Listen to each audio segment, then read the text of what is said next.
What is up, guys? Welcome back to the Stateside Gunner channel. I appreciate you guys tuning in as always.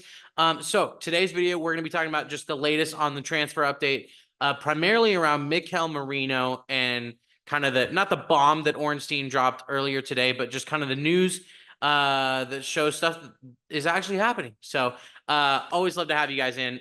So be sure to like the video and subscribe to the channel. It helps out a lot. I would appreciate it. Okay, real quick, before we jump into this stuff, let me just talk quickly about kind of what I see the future of this channel looking like.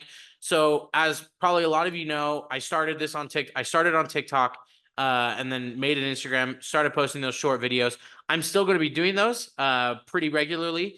And then the videos are going to be, I'm going to do kind of shorter videos like today's and, you know, the one before this one, kind of just quicker updates, quicker discussions. And then as the season starts, I will be doing longer podcast-like episodes that I'll probably be also publishing on Apple Podcasts as well. But for now, before the season starts, we are going to do a short little kind of update video and talk a little bit more about what I think this means for Arsenal, what that all is going on.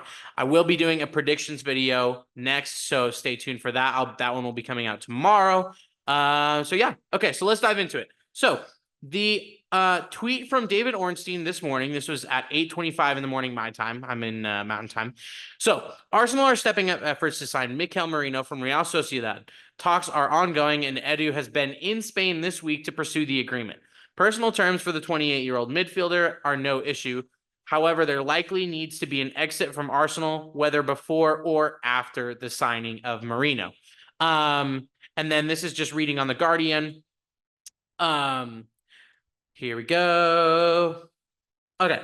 Talks between Arsenal sporting director Edu and the Spanish club are continuing after Sociedad turned down the first formal bid, believed to be worth 25 million euros or 21.4 million pounds.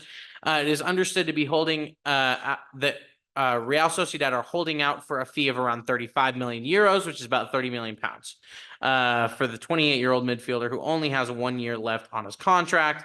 It is believed that Merino has already agreed personal terms with Arsenal and is believed to be keen on moving back to the Premier League after a short spell at Newcastle earlier in his career.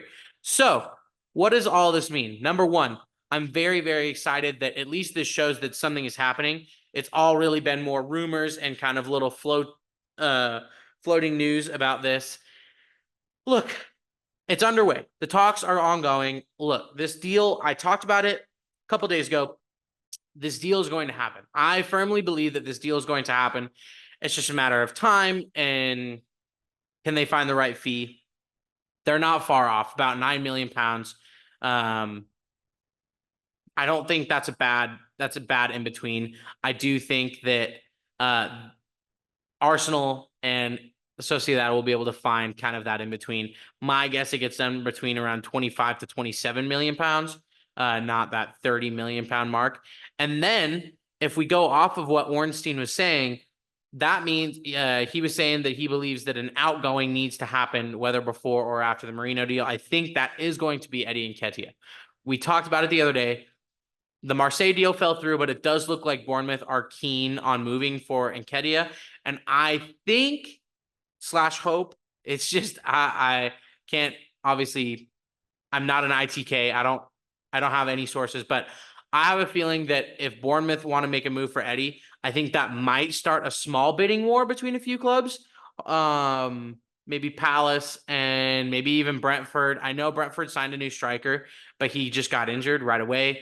And I bet Tony might be on the way out. So hopefully with Nketiah drawing interest from, even the interest from Marseille should say something to other clubs that Arsenal are interested in getting rid of Eddie. So I have a feeling the outgoing will be Eddie Nketiah to bring Merino in. I don't think it'll happen before. I think the Merino deal will get done, and then Arsenal will move for Nketiah to leave, which then I believe, for me, I think that'll allow Arsenal to bring in another attacker, hopefully, because I think that Arsenal are short, and I think that they know that they are short. With the reports of the Benjamin Sesko links and pursuit before the Euros this summer, I just think eventually you're going to have to make another push for somebody else. So yeah, I think obviously Merino is going to be a great signing, especially for value. If you can get him between 22 to 28 million, I think that's a great value, and he really can add another level to your squad. Again, is this a ceiling raiser? No, but it's a floor raiser, absolutely. You got rid of El Neni, and I think obviously Merino will fit in perfectly in terms of the midfield that Arsenal have available to them. In terms of this weekend's game, it'll probably be Partey Rice, but if Merino were to come in, I believe that Arteta would want to play Declan Rice at the 6, put Merino at that 8, whereas maybe to start the season, Rice might be playing at that 8. So, short video today, but that's just the quick update that we have, that Mikel Merino or Sociedad, I should say, and Arsenal are in ongoing talks to get the Mikel Merino deal done. And then Ornstein reporting that it's going to take an outgoing for Arsenal to get this deal done, whether it's before or after. I believe will be Eddie Nketiah, probably to Bournemouth or maybe Crystal Palace or something like that. So that is the end of the video for today. Let me know what you guys think. Always love to interact and chat with you guys. And yeah, we'll see you on the next one.